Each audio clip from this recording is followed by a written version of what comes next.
Thanks for tuning in to Written on the Edge, Season 7, Episode 21.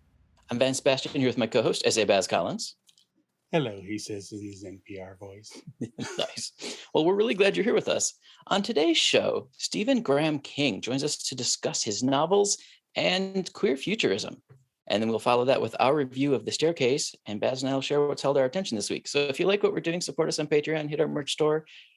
But now let's talk with Stephen. Stephen, welcome to the show. Thank you. I'm so glad to be here. All right, let me give people your bio because it's a good one. Stephen Graham King is a disabled survivor of metastatic synovial sarcoma, a story chronicled in the memoir, Just Breathe, My Journey Through Cancer and Back. Since then, he has concentrated on writing speculative fiction, in particular, queer-themed space opera. He has been a frequent guest on podcasts and panels, passionately advocating for lived experience, queer and disability narratives in stories and the future. They're also an avid black and white photographer with 2 of their photos appearing in an installation of the Art Gallery of Ontario. They're also working on a book compiling their intimate and immediate photos captured on the streets of Toronto where they currently reside. Stephen, welcome to the show. Thank you. So there's a lot in there. And you know, first kudos to doing black and white photography. Yes. I think that is a disappearing art. A lot of people, you know, especially the kids, the children nowadays, you know, if it's not in color, they freak the hell out, you know, but they don't understand that some of the most beautiful images that have ever been put to photos are in black and white. Mm-hmm. Yeah, black and white, I find, I like that it sort of takes away your first impression of things, which are color, brightness, shade, all of that sort of thing. And you get to see light and shadow and movement. Mm-hmm. And that I think most of us see color first. We relate to the world in terms of color. And I wanted to do that. And it was a sort of a weird journey that started with, on my commute to work, I would see things and go, oh, that's cool. And I can be one of those people that uses technology, but never really understands what it's capable of. And it was one of those days where I sat and thought, wait a minute, I have a really good camera in my phone, which is in my pocket. Mm-hmm. So I spent about a year just randomly taking pictures with my phone and learning how to see things, learning how to look and go, that's why is that holding my attention? Yeah. What is that shape? What is that motion? What is that? So I did that for about a year or so. And then just before the pandemic started, I invested and bought myself an actual camera and started carrying that around. And that was sort of like pandemic was when I would go for walks to get out of the house because I was losing my mind. I would just walk around my neighborhood and it would just be like, oh, 2 people. That's interesting. Click. And like that sort of immediacy of see it, snap it, and you either get it or you don't. And sometimes it works and sometimes it doesn't. And sometimes you can crop it down and sometimes you can, manipulate the image. But that sort of immediacy of that moment of those people in that place doing whatever they're doing, is never going to happen again. Right. So that capturing that instant in time and that story of something. And there were lots of things in the pandemic, like people lining up because you could only go, the capacity of stores was reduced. So there were lines outside of every store that you saw, masks and no masks and kinds of, so it was a coping mechanism, but at the same time, it let me learn and train my eye because I could look and go, oh, that's not working at all. That is not happening. And then you see another image and go, yes, that there is so much story in that moment. So it's been a fun thing and it's quite recent. Yeah, so I hope at some point to put a book. Was your memoir your first foray into being a creative individual? No, actually, it's sort of, I think the seeds, if you go all the way back, I mean, I've always done, as a kid, I would draw. I was in drama club in high school. I had a phase where I was a painter, and writing came fairly early. One of my very first memories as a child is being 3 years old, sitting on the living room floor with 2 of my sisters, watching first run Star Trek original series in 1966. And I imprinted on that genre in that moment. Nice. The color, the trappings, the spaceships and the ray guns and the transporters and the stories and the things that you could say. So that kind of started a journey through that where I would just absorb anything I could get my hands on, books, comics, TV shows, movies, anything, which, as you can imagine, made me so popular with the other kids. But writing kind of started when I was in grade 12. Our high school, one of our English teachers was a fairly well-known local poet. And there was an option for a select invite-only creative writing class. And I have no idea how they made the decisions. I think the teachers got together and discussed and nominated people. So I got into that class, and it was fascinating because it was 10 kids. It was 2 cheerleaders, a football player, a Mormon girl, 2 really Christian girls, a very quiet, studious girl, and the rest of us were the artsy drama weirdos. And so there's this group of kids that you would not have found together otherwise, but it was a class where it'd be like, we would learn about poetry, and then we would go find existing poems and talk about why we liked them. And then we would write poems, and then we would anonymously critique in front of each other. And then it would be informal essays, and then it would be short stories. And we would go through the forms and learn about them and write and share. So that kind of was the first inkling of, ooh, writing, cool. I went off to university to do theater. That didn't pan out. At my first job somewhere, I started like, oh, writing. And rather than jump into like write a short story, no, I wrote a novel, which was not great, but it was a learning experience. So fine. Moved on to the first draft of what eventually became Soul's Blood, which has been around 35 years, in various iterations. Wow. So wrote that, didn't go anywhere, wrote a sequel, didn't go anywhere. Changed my life with my ex-partner and moved out here to Toronto, started a whole new life, and then got sick, very sick. Metastatic synovial sarcoma is something that kills anywhere from 90 to 95% of people who get it. Wow. So 3 years of radiation, surgery, chemo, more surgery, more surgery, more surgery, more. So 3 years of all of this. And writing somewhere along the line seemed like a thing to do, to understand, to help me. Like, what the hell is happening right now? Right. That what is this thing that is occurring? It's absurd. How do I feel about it? How do I feel about being here in this moment? And so I wrote and wrote and wrote, and eventually I was working for Indigo, which is our sort of version of Barnes & Noble, the big national publisher. And we were able to self-publish the book and got some response. And after that, I found, because I'd been dealing with stuff that was so personal, so intense, so real, that my approach to my fiction changed, that I went at it with a sense of, okay, what more can I bring here? What is there here that I wasn't seeing before? What depth can I bring to it? How can the characters have difficulty? How do they feel about what's happening to them? So then I got into a writing group, wrote a short story, which became the first published novel, then went back to the original novels and rewrote them, and here I am. Well, and here we are to talk about your 2 most recent. So let's start with Chasing Cold. Awesome. Yes. Chasing Cold was actually the first publication that first novel that I had published. It started its life as a short story. My writing group, one of my friends brought in this submission call. The submission call was basically desolate places. That was it. That was the brief. And being from the prairies, my thought went to ice cold, freezing, straight there. So I wrote this story in which Humans had expanded out into the universe, but had basically been knocked back.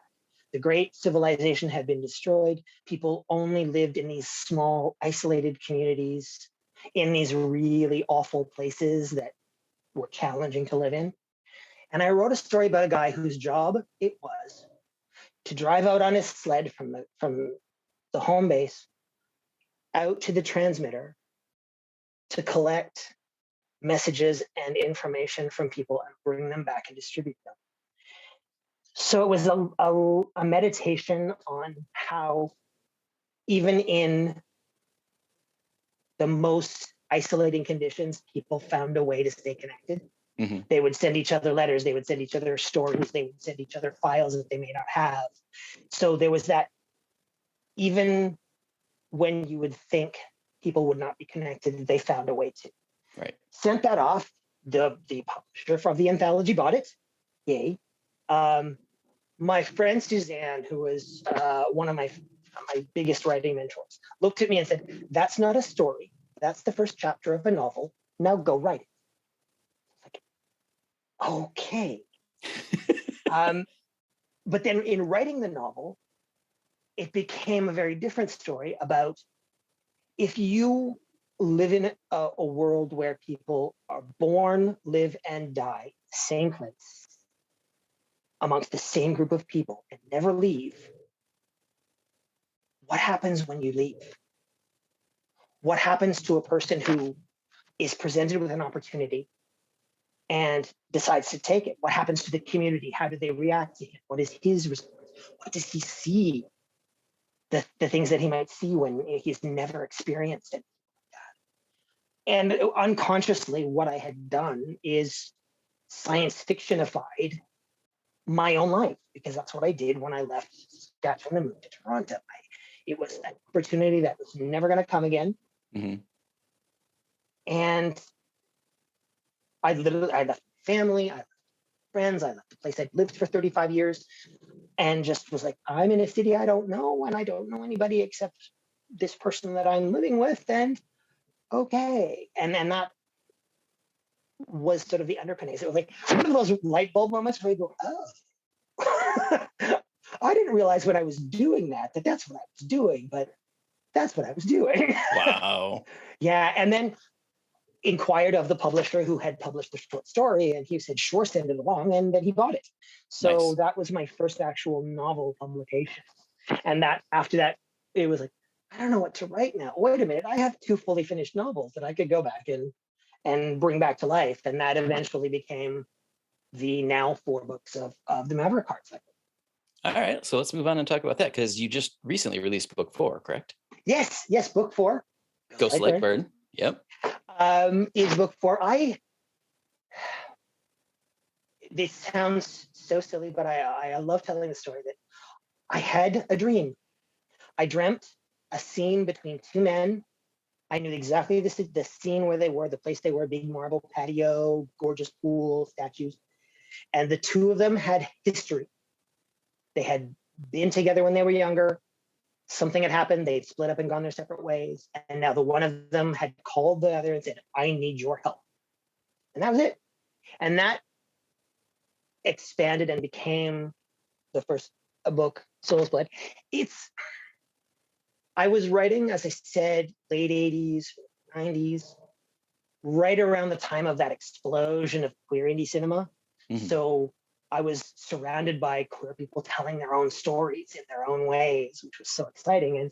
And at the time, there wasn't a lot of queerness in science fiction. There were people who touched on it in various stories in various ways. And if you knew where to look, you'd find it. But of course, there wasn't an internet, so you couldn't look up, hey, how do I find queer science fiction? Right. So it was like, wait a minute, queer people, the science fiction I have loved, why can't I write stories in which the characters are queer? And so it's kind of all the things I love. It's adventure, it's lasers, it's traveling from planet to planet, and it's witty banter, and I love heist and caper movies. So there's action and thrilling escapes and all of that sort of thing. And I just kind of did the thing that I wanted to do. Mhm. And they're all independent stories. So each book you can read and enjoy. It begins, it ends, self-contained experience. They do build on each other. So you get, in the second book, you refer back to what happened in the first book. In the third book, you refer back to what happened in that. And things carry over in terms of implications, responses. And I love bringing back people. You have a person in the second Right. book. So they're part of the move on. same world, right? Yeah, and they are sequential in this sort of the same way that you would get a TV show that it builds on what happened before and becomes and get to explore something. And Ghostlight Burn is, I'm really pleased with a lot of aspects because I really, as well as the queer angle, I dug into disability a little bit more. I was going to ask where that came in. Because in the spoiler alert, I do something awful to one of the characters at the end of book 3. And I kind of initially wrote a draft of the novel, which initially came about because of Nathan Burgoyne. Nathan Burgoyne said to me, that character from book 2, I like them. I want to see them again. Like, I can do that. But having done something awful to this character, I initially yielded to the temptation that is so often present in science fiction of magical cure narrative. Right. We have this incredible technology, something awful happens, we fix it, and everybody's fine. And so we kind of did a draft of everything is fine, and then did a draft of, okay, some PTSD, because I still have a lot of that from my own experience. And then on another draft, went into, well, no, there's actually some physical symptoms that exist. There's actually what happened has consequences even now. The character can still do what needs to be done, but there's more to that experience than just having been cured. Right. So I played with that, and I played with an idea that I'd had for an existing tech that had existed since the first book that allowed me to add in instantaneous translation between a deaf person who speaks sign and somebody who speaks with words. Mhm. That okay, so hey, this character that appears in a couple of scenes and isn't pivotal, but is pivotal in those scenes, but not, they can be a deaf person and they can live in this world with an accommodation built out of the technology that actually exists already. So it's kind of an evolution of me being the person who really, over the course of many years, understanding my own disability, my own life in terms of what happened, and so it's kind of a little extra personal because it's a lot of the stuff that the character experiences is actually, again, me. Mhm. And I think that's kind of where Write What You Know comes in. Right. Like it's not necessarily write your exact circumstances, but write experiences that you may have had Right. Mm-hmm. that are real to you, because then they become real to the readers, Right. because they can tell that this is something that an actual person may have experienced. Perfect. Excellent. Anything else you want folks to know about either the series or Chasing Cold or your memoir? Biden, please. I would really appreciate Never it. hurts to do a shameless plug. Available everywhere books are sold. And folks, if you go to Stephen's website, they're actually, all of the buy options are listed there. They're fun. If you want a good ripping yarn that'll sweep you up and take you along and take you down the road, and excite you and make you feel, because I try to make them real in some way. I mean, the situations are outlandish, circumstances are outlandish, but there's real relationships between the characters, and I try to make sure that there is heart and reason for what's going on, and that that people are actually affected, and I'm proud of them. I am proud of what I've been able to do. So That sounds give them a awesome. chance. You might like it. I love it. So what's up next for you? This September, I have a new Maverick Heart short story coming out in an anthology called Nothing Without Us 2. It's the second volume in a fantastic series of anthologies, all by disabled writers.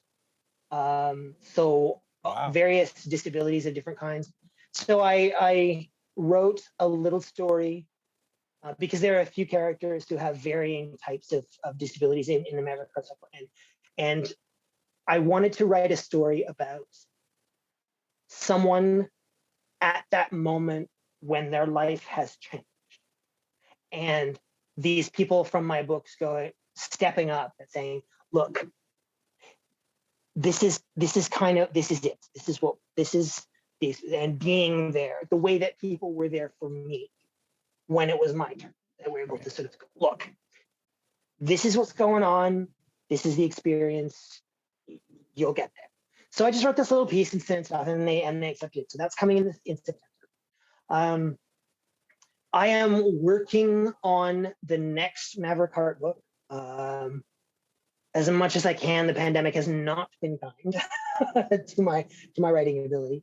I had about 20,000 words before the pandemic, and I had a couple of really good spurts of creativity and got up to about 46.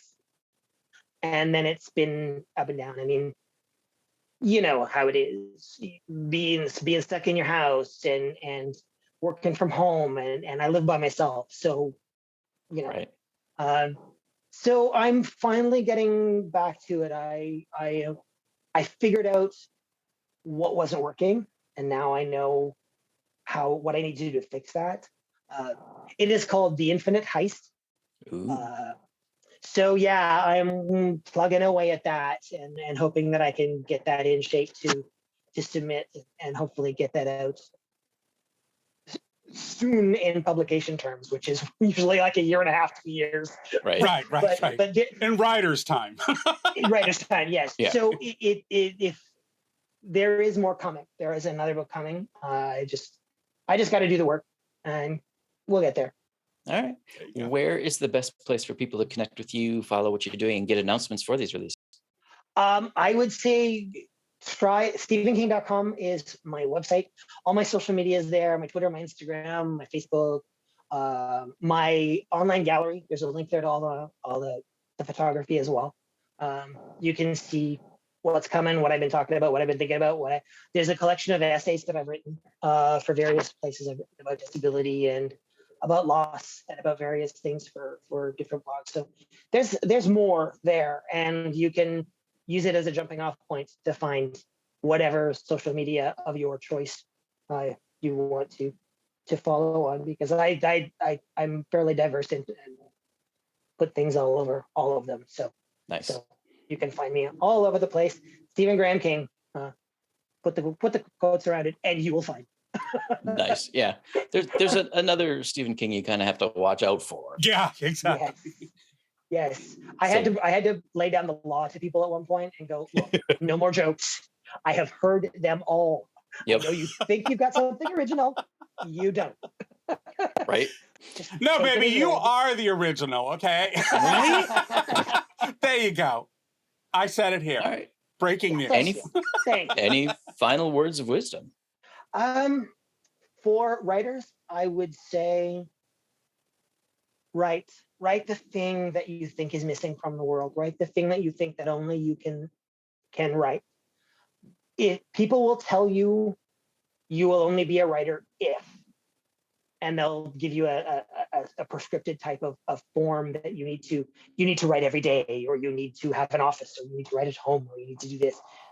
Those will not fit everyone. Try the things that you hear about and find what works for you. For readers, I would say don't hesitate to reach out. You know, that writer that you think is unassailable and off in the distance, that's a person, and that person is struggling with stuff the same way anyone is. And you might not get a response. You might get, that person might be right there and want to discuss with you. I was having a week or so ago, like, oh my God, I released a book. What do I do now? Oh my God, no one's talking about what's happening.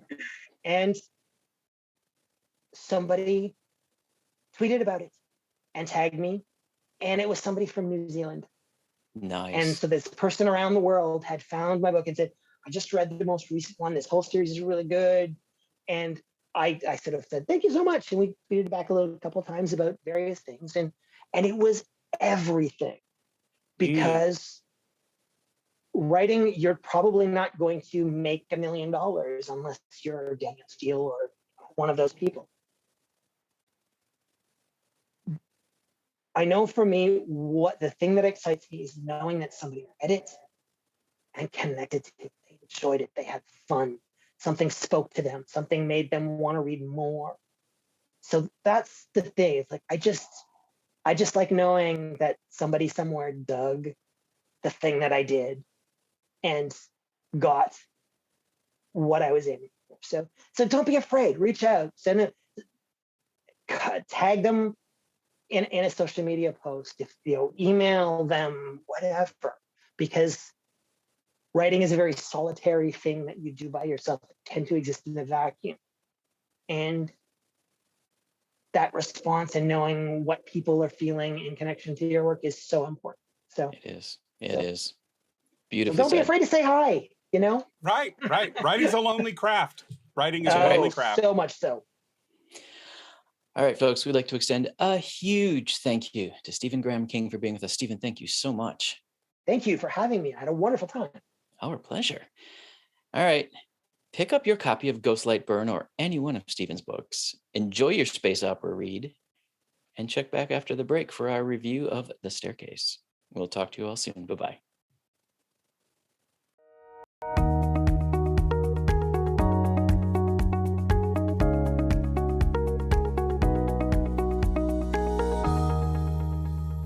We at Written on the Edge are proud to introduce you to new media by queer content creators. If you enjoy learning about these artists, please like and subscribe so you get alerts for new episodes. If you'd like to hear the full interview with Stephen Graham King, check out our Patreon. Now, on to our review. And this week, we're reviewing the HBO Max miniseries, The Staircase. Dun, dun, dun. It tells the story of Michael Peterson, a crime novelist accused of killing his wife, Kathleen, after she's found dead at the bottom of a staircase in their home, and the 16-year judicial battle that followed. First, need to point out that this was originally a documentary, and HBO Max turned it into a miniseries, and the documentarians aren't in love with some of the aspects, and we'll get to that in a second.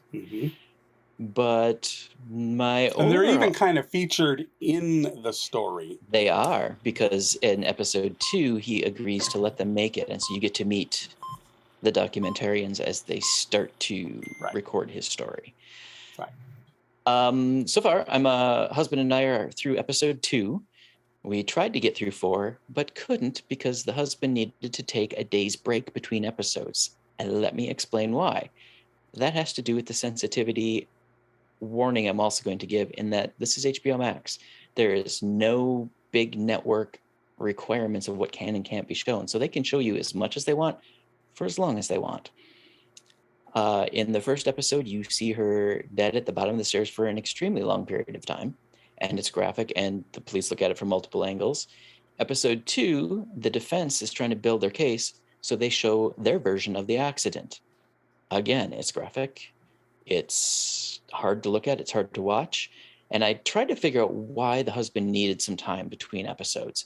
And I realized, because he's a Forensic Files nut, he can binge watch hours of it. And I realized the difference. Forensic Files was originally done for TLC, so had big network protections on it. Parameters, right? Of what, exactly. Yeah. So even if they were to show you a photograph of a crime scene from the Forensic File, it's brief and it's there and it's gone. But the other thing Forensic Files had was a narrator that stuck with you from episode to episode. And after a while, you understood that his voice was going to get you through it. And you recognize, and even though he was authoritarian and deep and, everything he was supposed to be, he was your friend. He was your guide. He was going to get you through the Forensic Files episode. This miniseries doesn't have that. because Mm-hmm. the artists are trying to present this in such a way that you have to decide for yourself if he was guilty or not. And so, as I pointed out, episode 2, they showed you how the defense is building their case. Episode 3 looks like it's how the prosecution is building their case. And Baz, you've seen 3, so you can correct me on that. No, I think you've got it. Yeah. And so, but again, it's pretty evident that they're not going to guide you as like the kind narrator, because they want you to decide. And there's no oversight in terms of what they can and can't show you. So they can show you the hard stuff, and it's all there. What did you think? I like true crime stories when they're done well. And I think this one is done well. Creative differences aside between the two projects. Yeah. I think, when you get into the realm of creating a drama, you're talking about literary license, you're talking about condensing for dramatic purposes. All of these things start to happen that wouldn't normally happen if you're just doing a straight up documentary. So right. I can, as a viewer and a consumer, I can separate the two and I can judge each on their own merits. So if you're a person that has a problem with that line, just be aware that's something, if you watch the documentary, and it's on Netflix, that you can, and there's also a Dateline news thing that when it broke, they did a 20-minute segment of their hour-long program to actually walk you through from Michael Peterson's position, because he's obviously the only one alive at that point, and he walks us through all of the elements of it, and they do get into the whole bisexuality that was hidden from the family and so on and so forth. So they don't shy away from that in the Dateline piece. And I remember watching it when it broke thinking, this is a really fascinating story. And part of it was, he was an author. And I was like, perked my ears up right away, But an author trying to break into politics. Yes. Which is actually important to the story in terms of nuance and whose point of view you're going to believe. Right. It's well cast. I think everyone completely understands their job and what they're supposed to bring to the table in this family, this blended family. Because they're not all, the siblings are not all from both parents. So it's kind of a mixed bag when everything starts to get revealed of what happens to who and why and how it affects them and how it affects the remaining family dynamic. And where the loyalties fall. Yes. And so it's a very interesting, and I think for people who don't like courtroom dramas, because, they can be very procedural and, may I approach the bench and blah, blah, blah, blah, blah. And some people just can't get into that. I think it's balanced enough that you do get that separation and you get to come back from that whole drama building over there to see the family dynamics or what remains of them as this story progresses. Right. The only thing I will knock this, and that did affect my ratings, is I don't know if the immediacy of the crime, starting off with that, was the best way to do it. I'm having an issue with flashbacking. It's like the plot device is become too much. Okay, if you want to hit with the crime and then you want to go back and bring us forward, keep going forward. I don't know. They're building the opposing points of view, and they want you to see. And I get that. How those narratives are built. Right, but I it's think not they necessarily could do that. Enjoyable, but that's what they're doing. But I think that they can do that, like in the courtroom scenes. So the only pushback I'm going to give you on that is I think it's very important for the miniseries that they show you how the narratives are built, and this I think was kind of almost the better way to, in their minds, almost the better way to do it than doing it through the court scene, because this way, like I said, episode 2 focuses on the defense and the narrative they built. And episode 3, it sounds like it focuses on the prosecution and the narrative they're going to build. And separating it like that by episode lets you see how these two opposing counsels are putting together what they're going to try to get a jury to believe. I guess, but it's not clicking for me. It's not clear. And even I don't remember any in episode 1 every time they would hit a flashback, because in episode 2 they actually tell you the date, like they flash up the date and time. Right. 3 months earlier, what happened. I don't remember them doing that for the flashbacks of episode 1. They may have, but I don't recall it. No, they did. They did initially, like the very first flashback. They tell you 3 months before. Oh, you're right. But that's the difference. In episode 1, it was 3 months before, 2 weeks before, 2 weeks after. In episode 2, they just put up the date of whatever's happening. So again, it was a different mentality in the editing and in the post-production. That again, it just wonder if they were directed by different people. They were. I actually have a director's list. And it just felt that's what I'm knocking, is that the direction and that position, it didn't seem to be a cohesive. And different writers per episode. That's the other problem. Yeah. So each episode 1 through 5 has a different writer completely.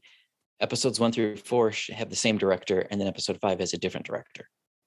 And it just felt like there's no cohesiveness in the production end of things. And I know there's not supposed to be in the actual story. Like I said, they're building opposing viewpoints. So that part I got. But unfortunately, it feels like the production didn't have a cohesiveness that is just lending to the confusion of the whole thing. I don't know, my 2 cents for what that's worth. Yeah, and I see your point. It's not gelling for me from that aspect. And so I'm kind of like, I will say that I'm in the process of working on my second book in the Angels of Mercy. Mystery. I just let out what I was going to do. But the Angels of Mercy series that I'm publishing with 9 Star, and I wanted to do a complete rewrite of the second book. And I suddenly thought of, rather than do it as a linear progression, which I had done before, this series kind of gave me the idea of starting at the end and doing the flashback thing, but I want to do it in a way that gives the viewer or the reader, in my case, the ability to start piecing together those alliances and those shifting positions. So I'm really sensitive to that right now, because I'm trying to rethink my whole approach to the second book. Just as a putting it out there kind of thing for people who don't know, I originally released the series as a self-pub, and then it was picked up, because I haven't written the last book at all.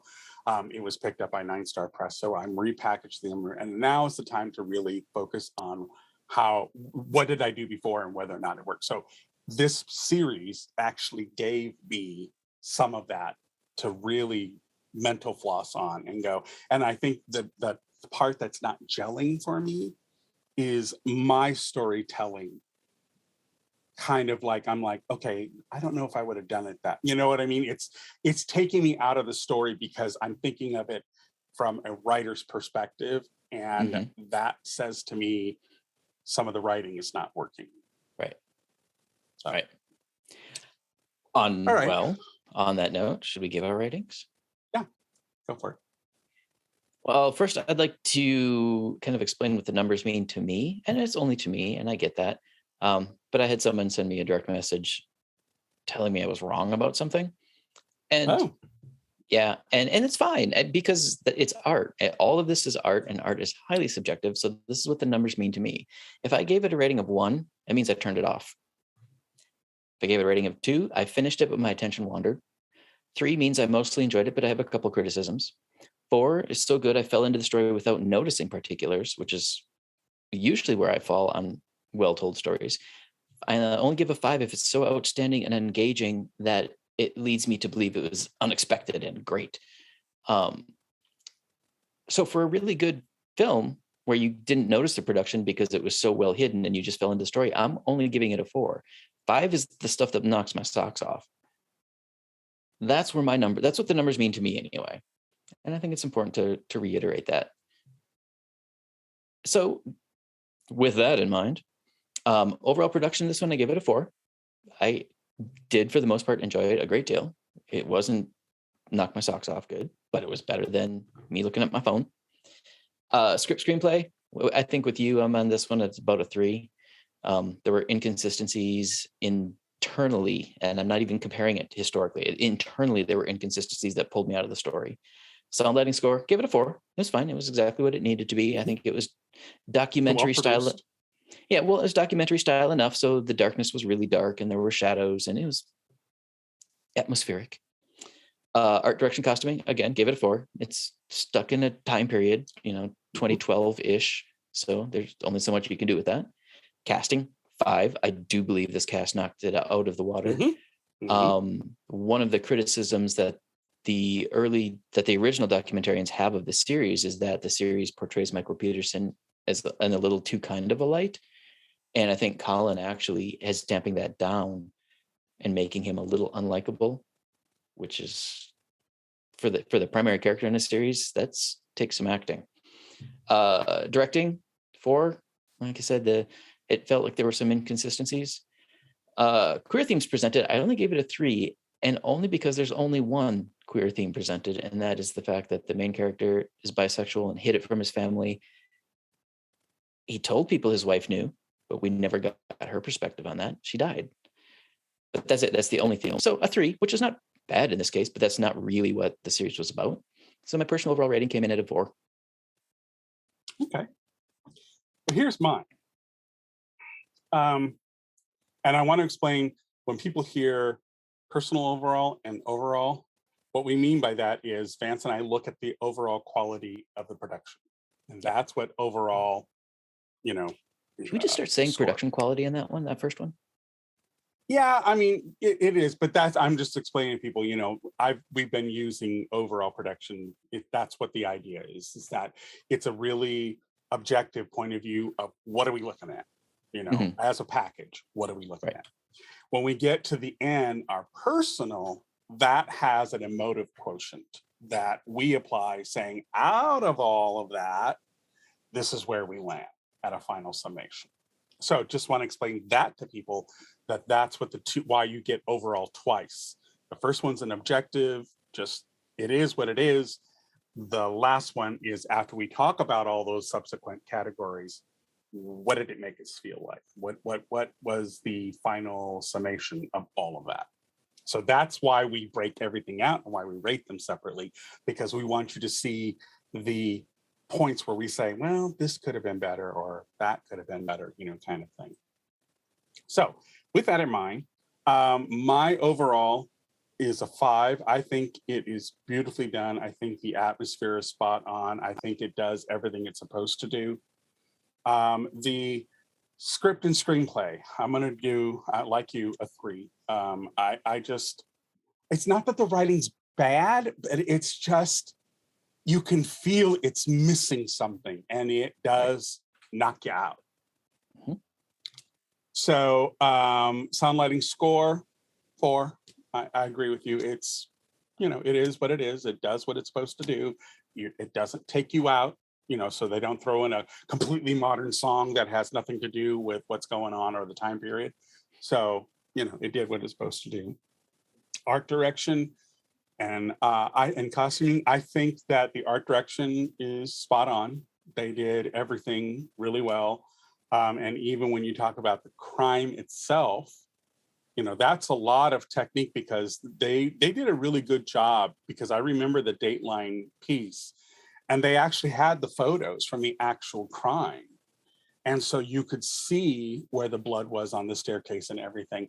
So it was really, really evocative of my remembering what I was thinking and feeling as I was watching the story being told from a news standpoint. Then the casting, I definitely give it a 5. These are all actors at the top of their craft. Nobody was miscast. It's all very well done. And might I say, Michael Stuhlbarg, who was in Call Me by Your Name, Mm-hmm. when you look up his IMDb picture now, it's an older picture, and he looks drastically different. But I'm like, oh, I know that guy, Mm-hmm. So it's really strange to see, the difference between the two, and then realize, oh, it's the same actor I've always loved, and I do like him. I think he's a fabulous actor, but it never clicked. It was this other version of him at a younger age that I also connected with. Anyways, so that's my the light bulb went on moment. Okay, so I love the cast. 5.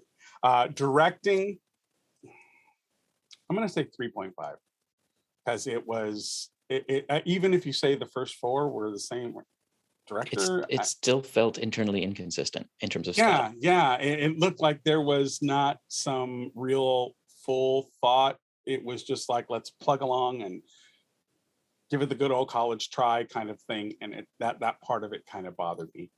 The queer themes presented, I'm going to give it a 4. I would probably give it a 3, but I'm going to give it a 4 only because, and our bi people out there, don't come at me. Let me explain. I'm going to give it a 4 because it is bi representation, and in this world where bisexual people are being erased, even a story that it's like, I'll go to the Harvey Fierstein quote where, even bad representation said least representation. It says you exist. Right. So he'd rather have bad than nothing at all. And I kind of feel I'm in that position with the queer themes.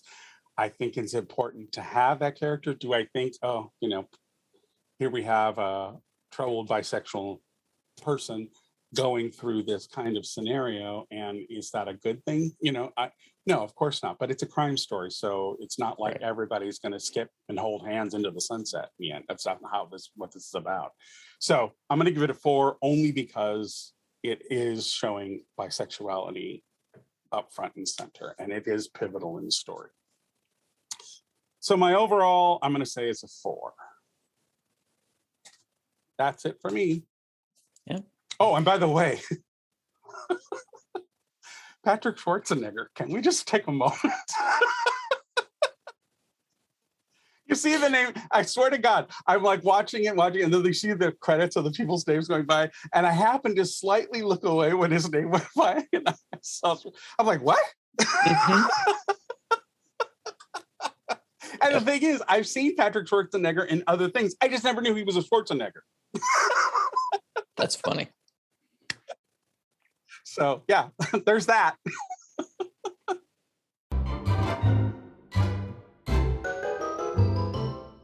Well, what are you on about? What I'm on about. So I think I want to talk about just a couple of things that I'm kind of going through. I'm in a nostalgia phase to a great degree, and it affects my what am I watching and kind of thing. But I've been rewatching Mrs. Maisel, which I totally love, and because of that, I happened to actually kind of on HBO. I saw there was a new documentary out about George Carlin by Judd Apatow, and it's a docudrama. And I only say it's a docudrama because you get a lot of behind the scenes home movie footage that the daughter talks about. She's now an adult, and she talks about what it was like at the time, so she gives context to those things. And it's a really, really interesting, if you want to see what drove this man to become the legend that he is in comedy and just in the public sphere, definitely recommend you watch it. It's really very fascinating. It has all these big time comedians talking about what an influence he was on them, but then you get his personal life added to it, and you begin to really understand the dynamics of pain brings comedy, and a lot of comedians use sources of pain and personal struggle in their comedy. They learn to transform it, and that's the way that they process it to a great degree. Not all comedians, but a good portion of them. And so it's a really, and because I'm in that kind of nostalgic, because he started in the 60s and came up, and he was very straight-laced looking with the suit and tie and all that thing, and then he had a reawakening, and he decided to become more of the poetic wordsmith that he's known for later in his career. And it kind of put me in that phase. So I've been listening to a lot of old music from the 60s and just kind of like absorbing that atmosphere, kind of again, reminding myself of my childhood and all those things going on around that time. So I'm in kind of a nostalgic phase at the moment.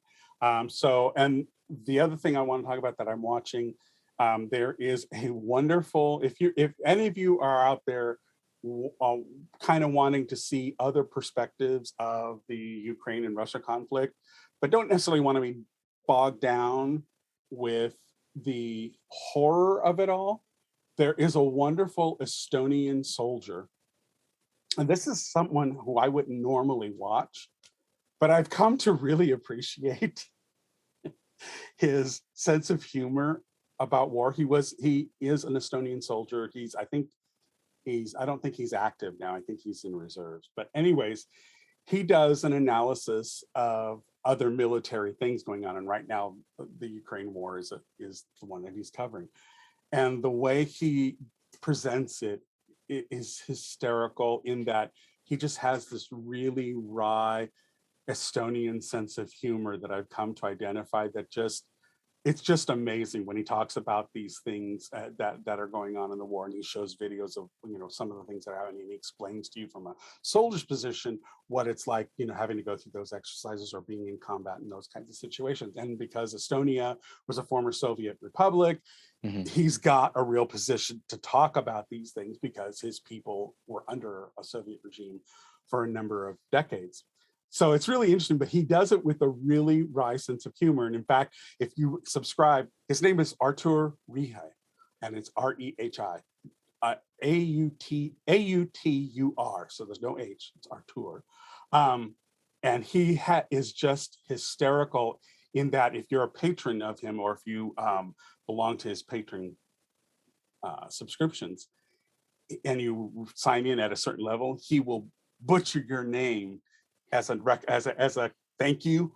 He'll do it in a Estonian manner of pronouncing your name.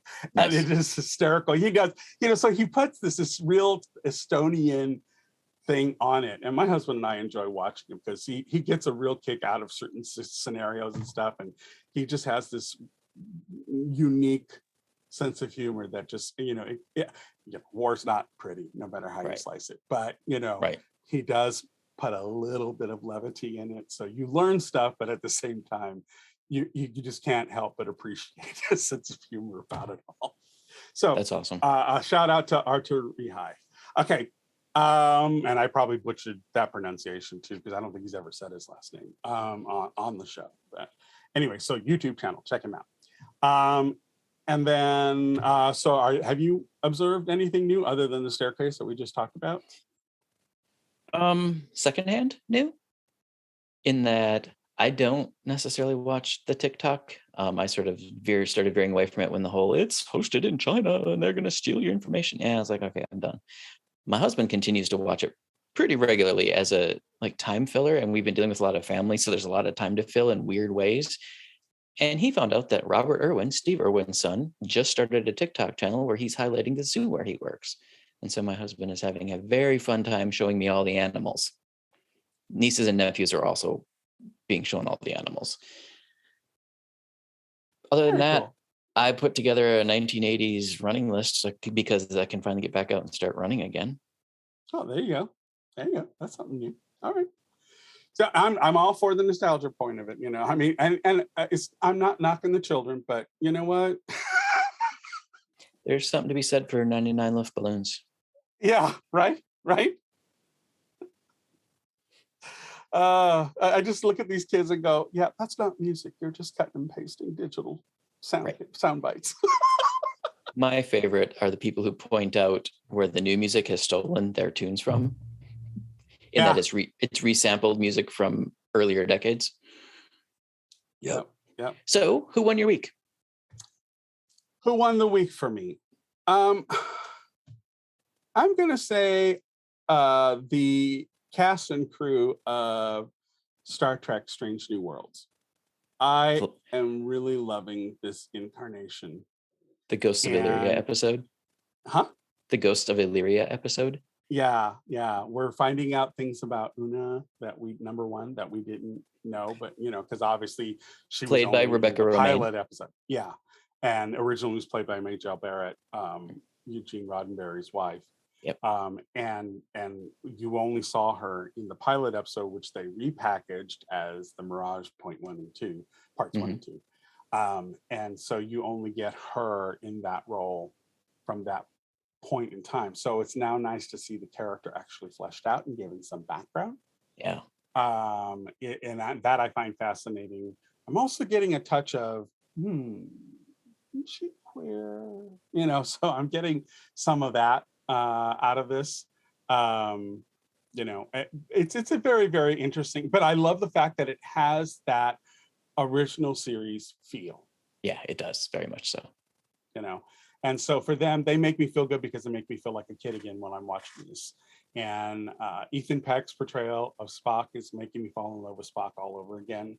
The way I felt about Leonard Nimoy back in the day, I actually was a Leonard Nimoy fanboy in that I belonged to his actual fan club, the official one. I used to wait with anticipating breath every time I knew that I was going to get this big book of stuff that he was doing from his. Have you seen the original animated Hobbit? Yes, I have. Where he was the narrator and he sang. Yes. Oh, the nostalgic pain behind that. Well, Bill Shatner did some too. You're like, no. I know. You know what? Leave it to Nichelle Nichols. The girl can sing. Yes. So, I do love the fact that the girl playing, the lady playing Uhura in the Strange New Worlds, they've already given her that musical slant. So yes, they have. They're staying true to the characters, and I really love that. So yes, that's who won the week for me. It's the cast and crew of Star Trek: Strange New Worlds. Nice. Well, in keeping with our nostalgia theme, I guess, and the fact that I am spending a lot of time with family right now, I just discovered that one of my nieces is about the age where she can start getting into real Lego blocks, like graduating from Duplo, and went looking for some for her and found that the Muppet characters have been released as Lego figures, which was a show that she and I used to watch when she was a toddler. So her uncle is going to get her some of those for her upcoming birthday. Oh, there you go. Nothing wrong with that. Nope. But it's simple, I know, but it made me smile this week. Excellent. All right. Well, that's it, kids. That's all we know, unless you've got something to add. All right. And Written on the Edge is produced by Road Ravens Media. For artists, members, links to social media, or listen stations, or sign up as a guest, visit www.ropepodcast.com. If you enjoy learning about new artists, please like and subscribe so you can get the alerts for new episodes. I should probably slow down a little bit. I'm not selling oxen. I was going to say, are we at an auction? Sold! I was about to say, I'm not selling oxen at an auction. But please tune in next week for your queer media fix. This is Van Sebastian. And Baz Collins. Saying goodbye. Stay in touch. And sign up for our Patreon. Help us keep the lights on. Please. I ain't too proud to beg. Yeah, right. We're not beyond that. All right, everyone. Thank you so much. We'll talk to you soon. Bye. Bye.